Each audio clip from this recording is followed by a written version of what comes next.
APR, American Public Radio. How do you get to be a King singer? I know you had those open auditions with Ed McMahon hosting, and you had all these guys coming up just to take a look at this thing. But how does this work? I mean, I know that one of the things that interests me with all of the auditions you've held, that singing ability is only one of many things you look at to become a King singer. Talk about that a little bit. It's a question of collecting names together and finding people, you know, who seem to be, firstly, musically suitable, but also, yes, one does have to find people who are going to fit in to an organisation of this kind. Because I don't think there's any other group which actually operates in quite the same way as this one. So gradually the names emerge, and then they are heard. Now, so when they come for the audition, the assumption is that they can sing. That's they can sing well of their particular kind. But obviously, what we're looking for is flexibility of voice, the sort of willingness to be flexible, and, you know, can you do this, try that, and all that kind of thing. And then also there's talking to them to find out their views on, you know, the way things work and whether they would fit in kind of with the group socially. We should turn to the youngest member of the group, Yeah. David Hurley. David, after all, is a tiny little child. Your mummy took you by the hand and showed you this group already in their prime called the King Singers, I do believe. No, actually recreate that story in reality so we know what really happened. I did go to a King Singers concert. I went to one before I was appointed to the job, and that was when I was at school. I was incredibly young. I mean, I think I was about 15 actually, but I think it was back in about 1978, 77, 78, and I was at school, in a school called Winchester College, and they came along. We had a subscription series there, and the group came along there, and I remember sitting there. I enjoyed it enormously. We had my parents had a couple of King Singers records already. This is a secret I've never told you guys. And I even went out and bought the contemporary collection because I was so impressed by Timepiece of all pieces, which was performed in the program. I was captivated by the performance. I thought, you know, having been a chorister, I was amazed that music could be this fun. To be honest. Sure. Slight correction there, in that David looks very youthful and fresh and all those things, but he is actually 4 years older than me, making me the youngest member. Stephen, that's incredible. Yeah. Why don't you tell us how this happened for you anyway? What? How you got into this mess, this situation? Right, well, I'd gone through music college in London at the Guildhall, studying to be a singer, and on leaving, I sort of made my way through the sort of general corridors of ensemble singing, scraping a living together. But it was only a few months out of the cushioning of an institution like the Guildhall that I came across these guys. I was just working as a freelance singer. Minding his own business. Yeah, snap. Yes, and then it happened. All of a sudden things went terribly wrong. I know, his whole life flashed before his eyes. Bruce, you're next. What happened to you in this deal? What happened to me? Goodness me. Well, that's the thing. I was living in Windsor Castle at the time. So how did you get to Windsor Castle? Well, I was singing in Oxford, and I decided I wanted to move, and I auditioned to sing in the choir of Windsor. I went along, and with the job, which was very badly paid, nonetheless, there is a house in Windsor Castle. And I had to leave it when I left the choir, which of course I had to do to join the King Singers. Something I find even more fascinating is that Bruce Russell appeared on record as Bruce Russell Bass. Yes, I mean, this is just incredible. Was that your whole name, or? Well, That's right. Exactly. There is there's a story. There's a double-barreled tenor in Britain called Rogers Covey Crump. Oh yes. And I'm sure that you know that all the misprints that he has, of which there are legion, he's appeared as Roger Covey trumpet, and also he's appeared Roger Covey Crump tenor. And there were tremendous, there were calls from Holland, early music buffs, say, we know what the countertenor is, we know what the tenor is, but what is a crump tenor? Which reminds me, you guys have a collection of your favorite misprints. I mean, everybody in America would know the King's Sisters, and that's happened a lot, but you have a few others as well, right?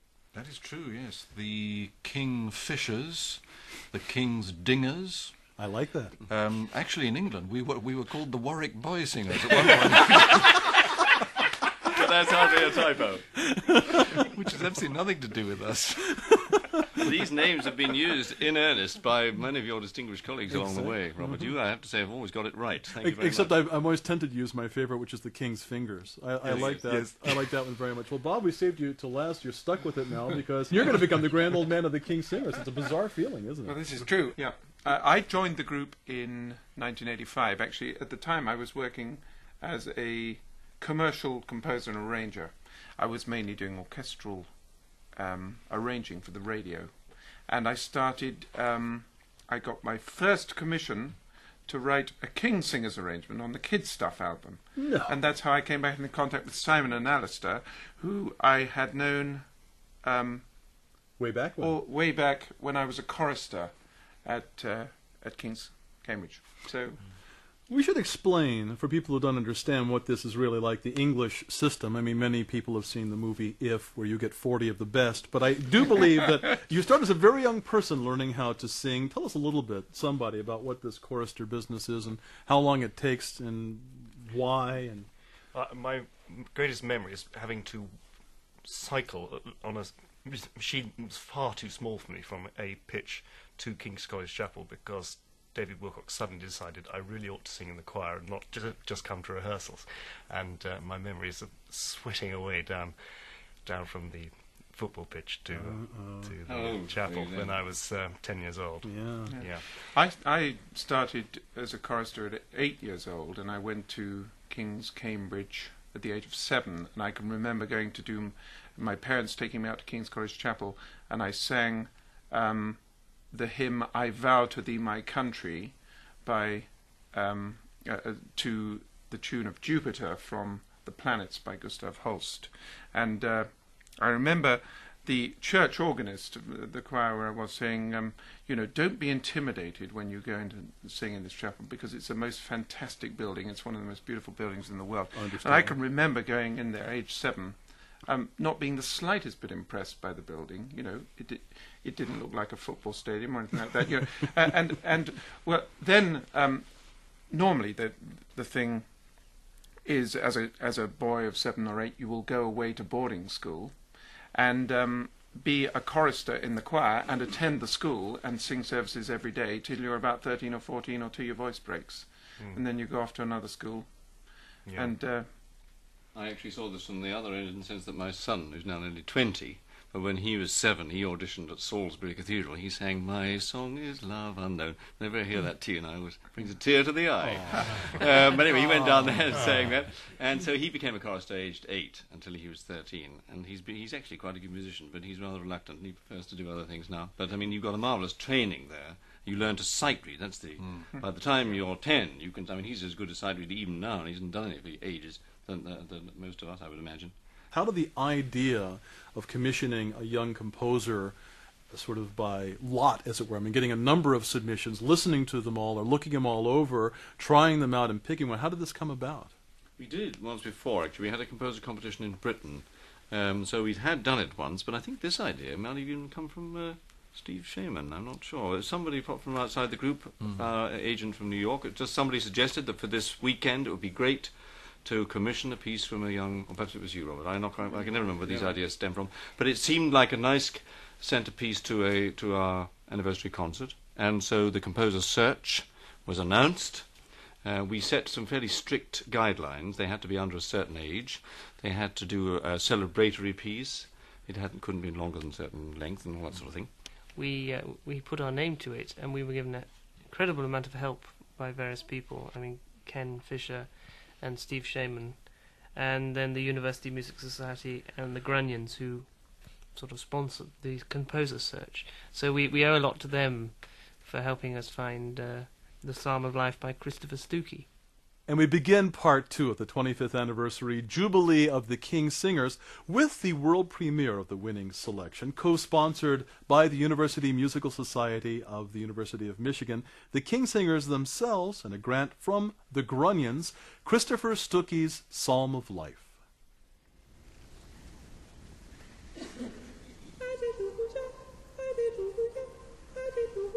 Hallelujah, hallelujah, hallelujah, hallelujah, Tell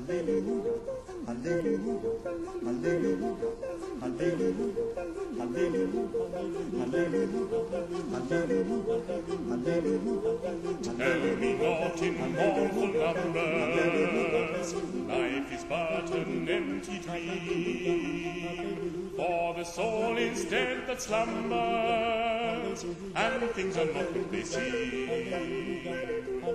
Not enjoyment and not sorrow is the blessed end or way, but to act that each tomorrow finds further than today. Life's a great man or reminder.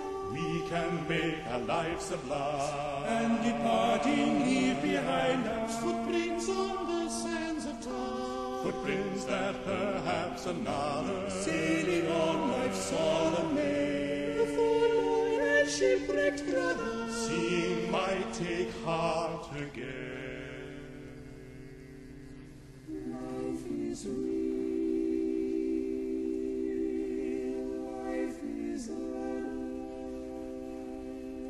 and the grave is not its goal. Dost thou out to dust returneth, was not spoken of the soul. Let us then be up and moving, with a heart for anything, still achieving, still pursuing, learn to labor and to wait, trust no future, however pleasant, let the dead past bury its dead act in the living present, and God, and God, over.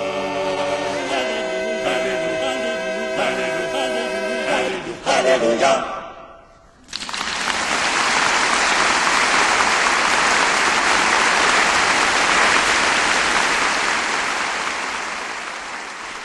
Psalm of Life, the world premiere winning selection by young composer Christopher Stuckey, the 25th anniversary composer search kicking off the second half of the King Singer's 25th anniversary jubilee. The penultimate set here is called Chansons d'amour, love songs from around the world. Now, Bob, the latest CD on RCA, since you all are now recording with RCA Victor, called Chansons d'amour, I understand, is number 10 with a bullet on the crossover chart. So tell me a little bit about this recording and some of these performances. We decided with the recording that we would take a broad picture of the idea of love songs and just really throw a hodgepodge of songs together from all sorts of periods and all sorts of styles, and try and combine them with that unifying theme. And it does mean that we've arranged a lot of solo songs with piano for a cappella group, and we do actually have some that originated as part songs, like Phyllis Is My Only Joy, which appears in this particular group. In this group there's an old Spanish song, Con Amores La Mi Madre, which is a rather beautiful song in 5/8 time in arrangement, and then which you have helped to arrange, I understand? Yes, Mm-hmm. yeah. Actually, there's a story that goes with that one, because I heard the song on a recital record by Teresa Berganza and thought, this is a beautiful song. It was right at the beginning of the project, and I was looking around for material. I found this song, I arranged it, and we turned up to sing it at the sessions. And a man called Jack Sage came along to coach the Spanish language, and we sang him the song, and he'd, of course, gone to find the song in the original form in some book somewhere, and we sang it, and he said, you can't sing it like that, you'll sing it in 6/8 time, it should be in 5/8 time. And so I altered the bar lengths and worked out where we were going to how we were going to do it at 5/8. It was miles better in 5/8 time. And it was just fascinating to me that obviously the idea of an irregular bar length was was quite the norm then in that type of song. We're just incredibly relieved he said that he didn't say that it needed to be in 7/8. Otherwise we'd still be working at it. As we turn now to love songs from around the world, some settings they title Chansons d'amour.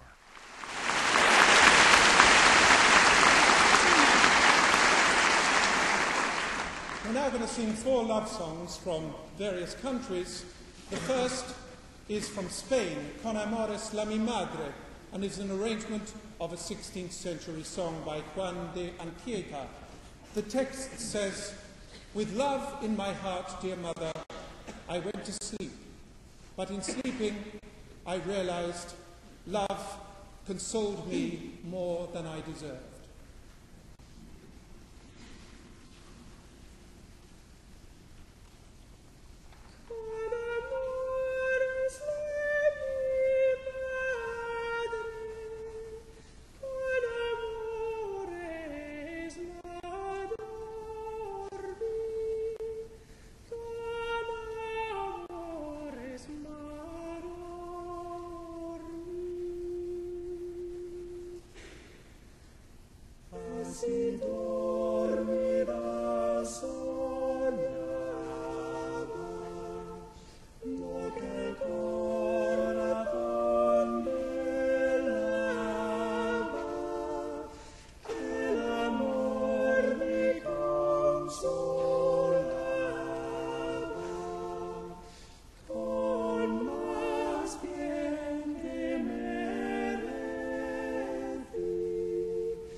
Two songs from England.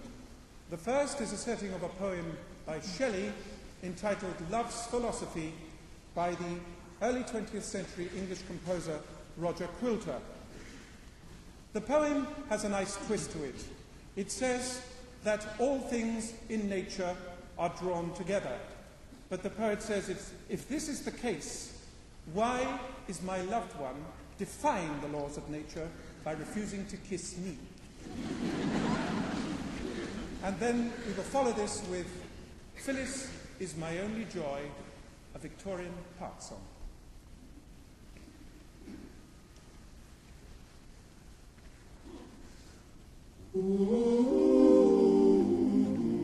The fountains mingle with the river, and the rivers with the ocean. The winds of heaven mix forever with the sweet emotion.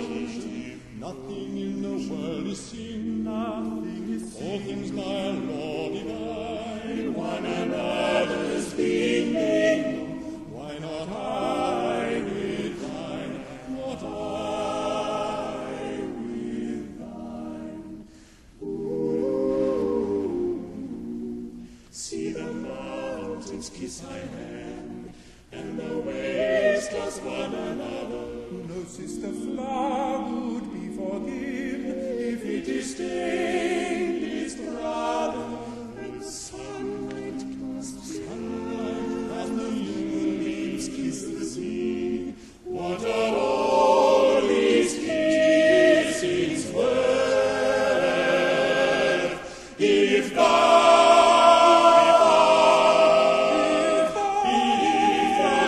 holdest not me?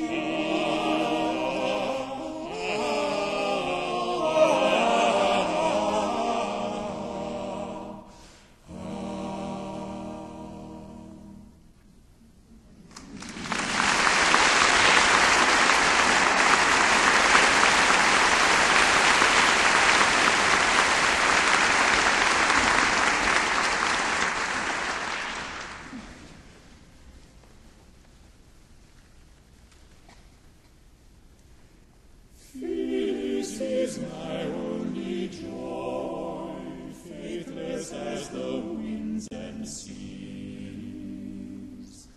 Sometimes forward, sometimes coy, yet she never fails to please, yet she never fails to please. If the thrill of eyes and custom, this smile and beguiling makes me happier than before. She makes me happier than before. This is my only joy, faithless as the winds or seas. Sometimes forward, sometimes coy, yet she never fails to please. Sometimes forward, sometimes forward, sometimes coy, sometimes forward, sometimes coy. Yet she never fails to please. Yet she never fails to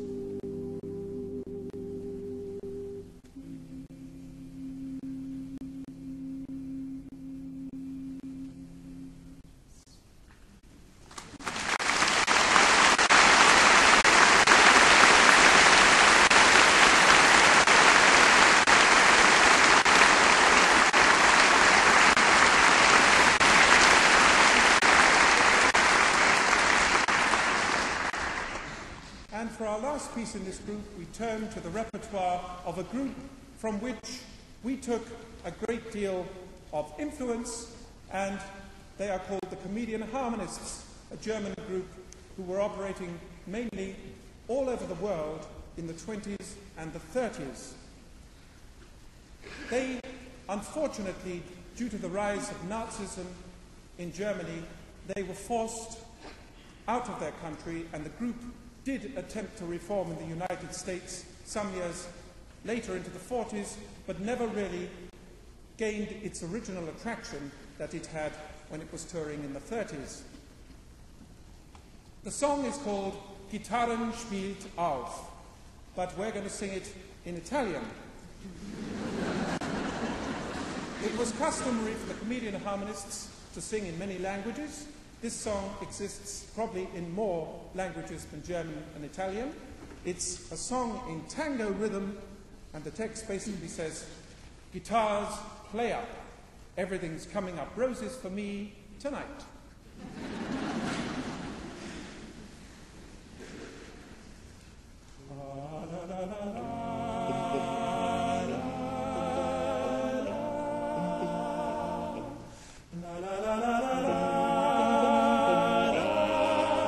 Chitarra d'amore, suona una canzone per me. la canzone d'amor e di gioia e dolore come la mia passione. Ah, chitarra d'amor, quando sorge la luna al cielo, tutto torna giù, accompagnami tu con la tua canzone.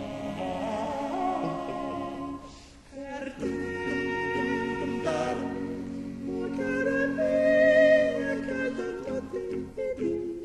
io resto sempre a sognarti così.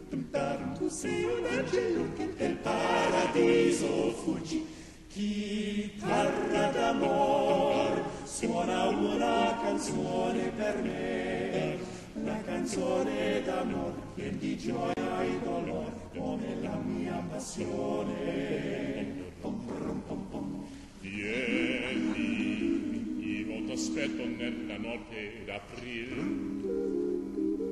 Vieni, voglio mirare il tuo sorriso gentile. Vieni, non posso sempre aspettare, non devi mai dimenticare, io voglio tanto bene a te. Chitarra d'amor, suona una canzone per me, la canzone d'amor, piena di gioia e dolore, come la mia passione. Chitarra d'amor, quando sorge la luna al cielo, tutto dorme qua giù, accompagnami tu con la tua canzone. Per te.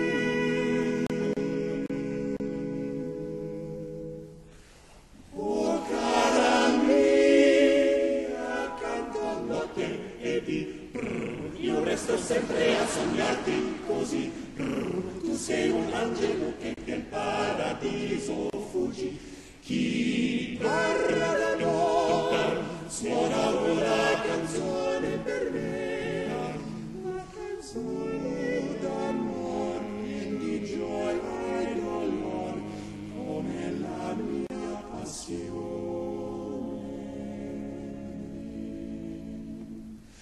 Passione.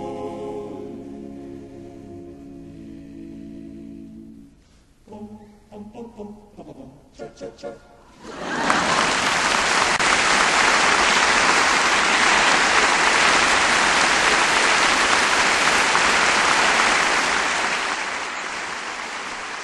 Con Amores La Mia Madre by Juan de Anchieta, Roger Quilter's Love's Philosophy, Phyllis Is My Only Joy, understatement, by J.W. Hobbs, and Chitarra d'Amor by Schmidt-Seder Siegel.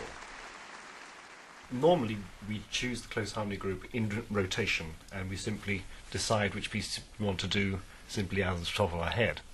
But on this particular occasion, we sent out a sort of a form, and there were questions on it saying which are your favourite King Singers pieces. And we then sorted through them. Every piece, which was first choice, was sort of 3 points, and second choice 2, and third choice 1 point, and totted up the number of points for each piece. And the close harmony group is based on the results of this survey. You're actually going to be backed with members of the University Choral Union of the University Musical Society, directed by Thomas Hilbish. What is it like to perform with a chorus like that? It's great.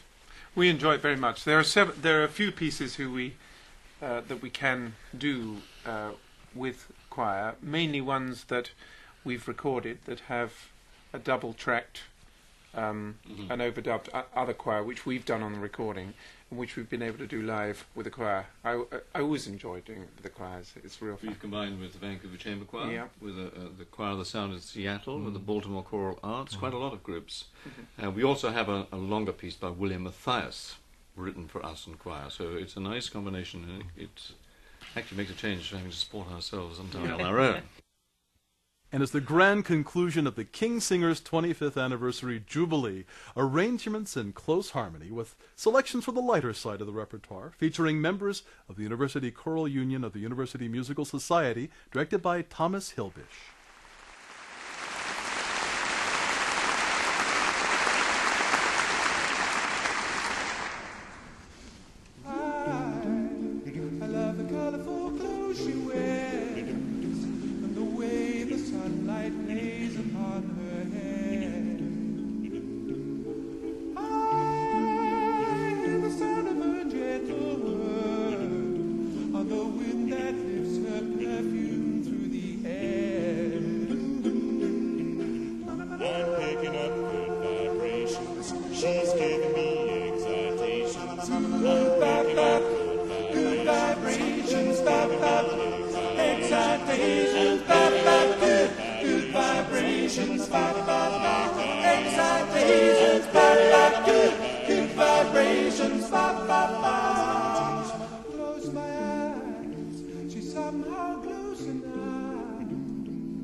Vibrations are happening with her.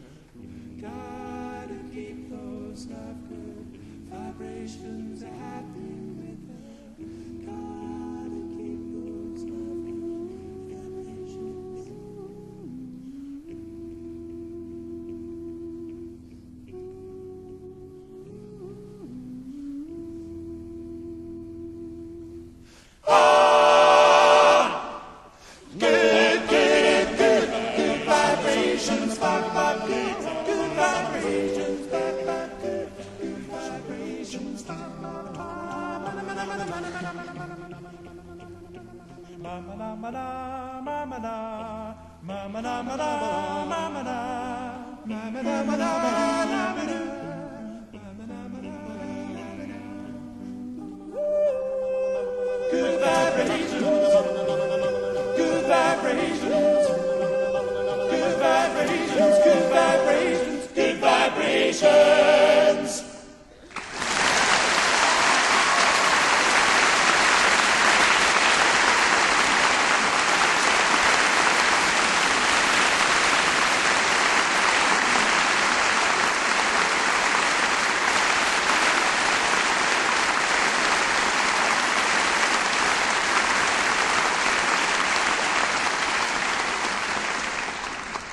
Thank you. That was, of course, an old Californian folk song.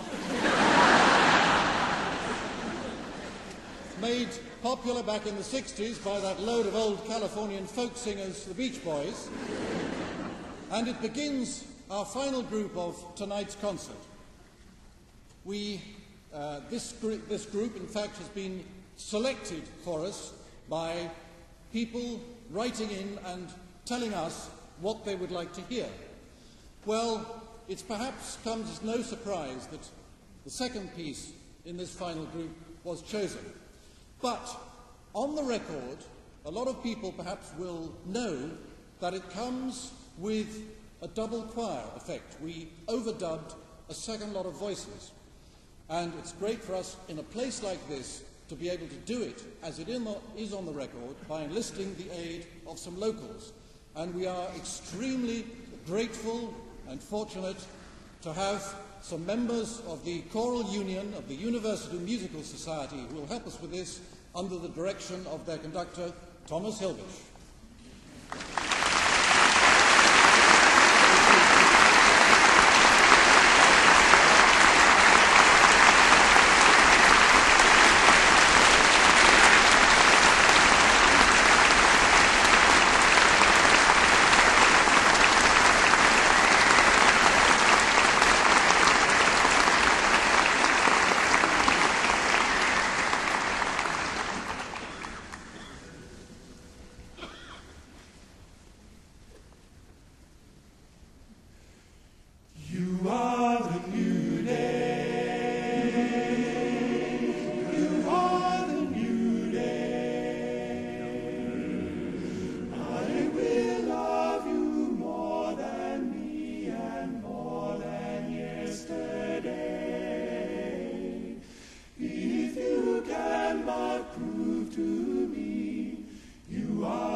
d'amour, d'amour, chanson d'amour, chanson d'amour.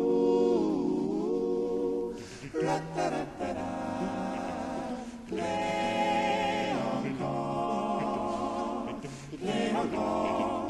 Hear my heart, ra-ta-ra-ta-ra, more and more, more and more.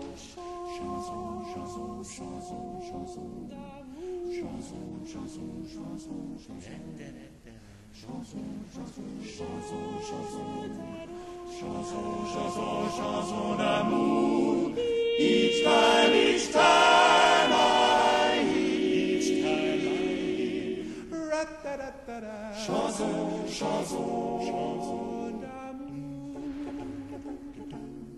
Every time I hear, chanson, chanson, chanson d'amour. Every time I hear, chanson, chanson d'amour, chanson d'amour.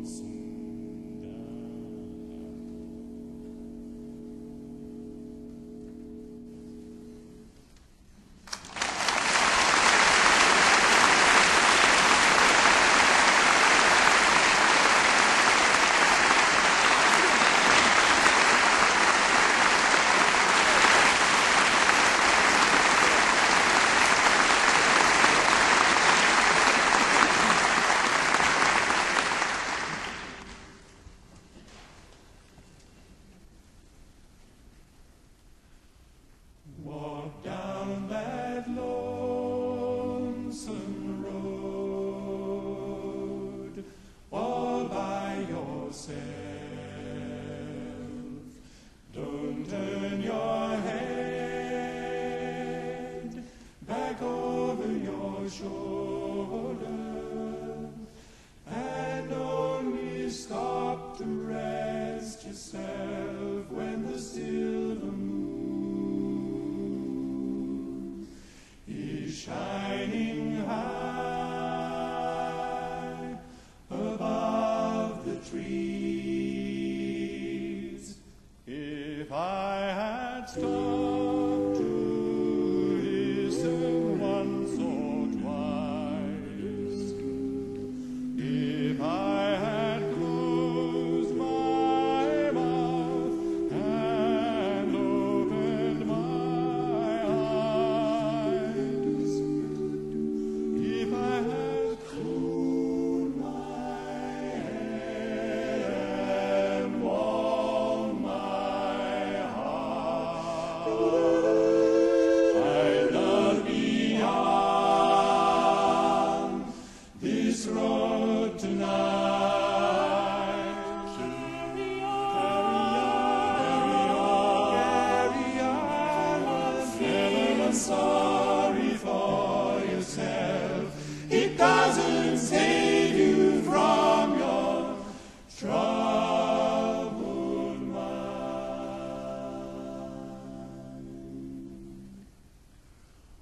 Walk down that lonesome road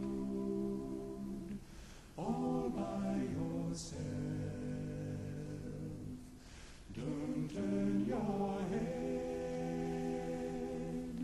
back over your shoulder, and only stop to rest yourself when the silver moon is shining high above the trees.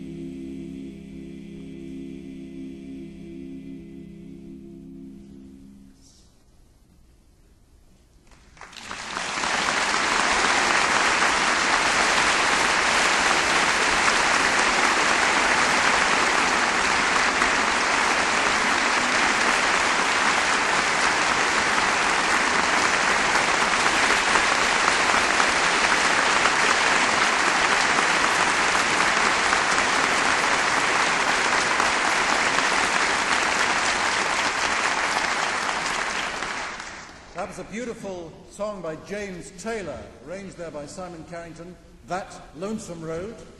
Available in the 25th anniversary songbook, folks. Oh, I said that, sorry. And so we come to the last item in this evening's concert, and we're delighted to be backed once again by the superb voices and assistance of the choral union members of the University Musical Society. This is a Beatles song, and it's called Back in the USSR, mostly.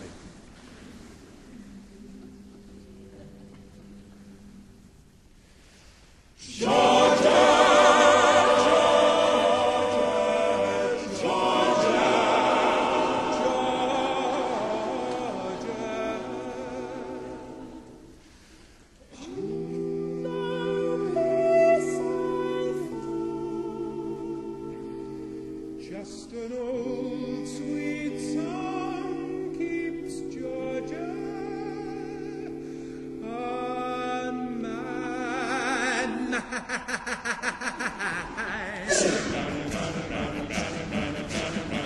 Flew in from Miami Beach, BOAC. Didn't get to bed last night. On the way, the paper bag was on my knee. Then I had a dreadful fight. I'm back in the USSR. Get up now, lucky you are. Back in the USSR. Been away so long, I hardly knew the place. Gee, it's good to be back home. Leave it till tomorrow to unpack my case. Honey, disconnect the phone. I'm back in the USSR. Get up now, lucky you are. Back in the US, back in the US, back in the USSR. Hey, girls really knock me out. They leave the West behind. Moscow girls make me sing and shout. JoJo's always on my mind. Do-dee-da.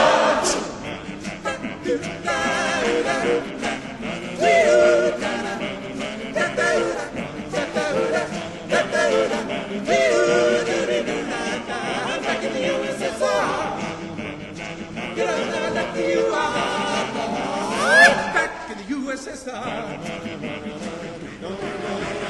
UK girls really knock me out. They leave the West behind. Michigan girls make me sing and shout. JoJo's always on my mind.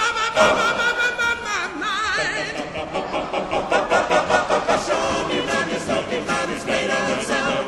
Take me to your daddy's farm. Let me hear your banner like it's raining out. Come and keep your car right home. I'm back in the USSR. Get out now, lucky you are. Back in the US, back in the US, back in the US, back in the US, back in the US, back in the US.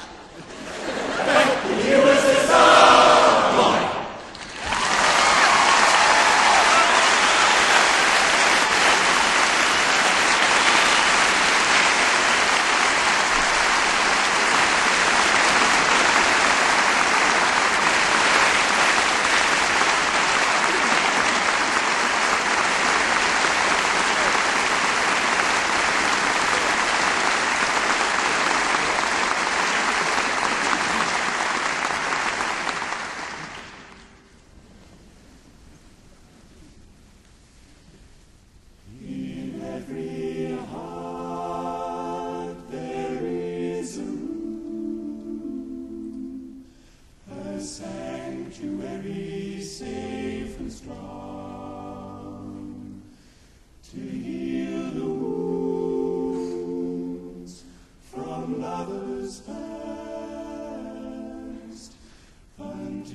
This is why my eyes are closed.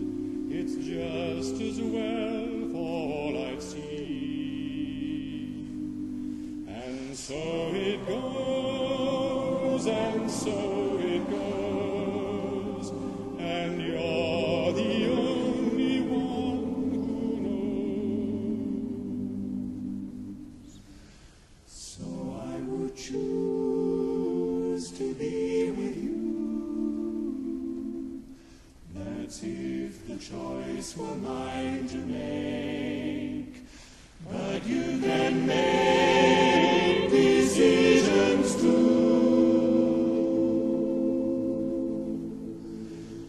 And you can have this heart to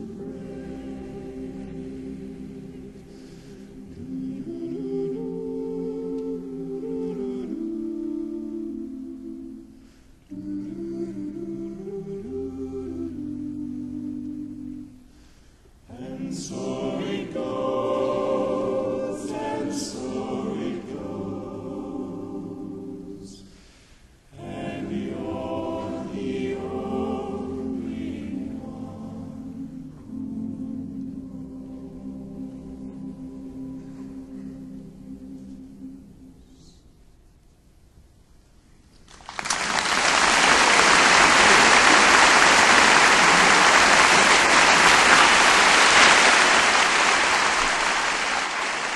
We've heard the concert at Ann Arbor celebrating the Silver Jubilee of the King's Singers, and a wonderful experience to say the least. But for those aficionados, the hardcore, it's December the 11th in the Barbican. That's the final farewell, right? Just for us two old geezers here, yes, that is right. Funnily enough, I just was thinking that I looked at the beginning of this year. I think we've got 110 concerts to sing before December the 11th. We've knocked quite a few down now, but I think there's still about 60 or so more to go. So my main concern is, can I make it? But we are auditioning in May for all the new replacements, and I'm sure we'll find them, by June, July. We'll probably be all fixed up. We have sent out a little invitation around. We're just trying to bring people whom perhaps supported the group for many, many years to that concert there. It's going to be, we hope, a nice family affair. People come from all over the place. We're going to endeavour to entertain the whole audience after the concert in the foyer. The Barbican has got a very wide open foyer, and we're hoping we can have everybody there. Just come out and have mulled wine and mince pies, and then we shall indeed sail off into the sunset. Yes. If you'd like information on the King Singers and their travels in America, you can write the King Singers newsletter at 3108 Ross Road, Ames, Iowa, 50010. The King Singers Silver Jubilee is a presentation of the University Musical Society of the University of Michigan. Ken Fisher, Executive Director. For the King Singers Silver Jubilee broadcast, Lisa McCormick was the executive producer, Alan Young producer, Steve Graham, recording engineer.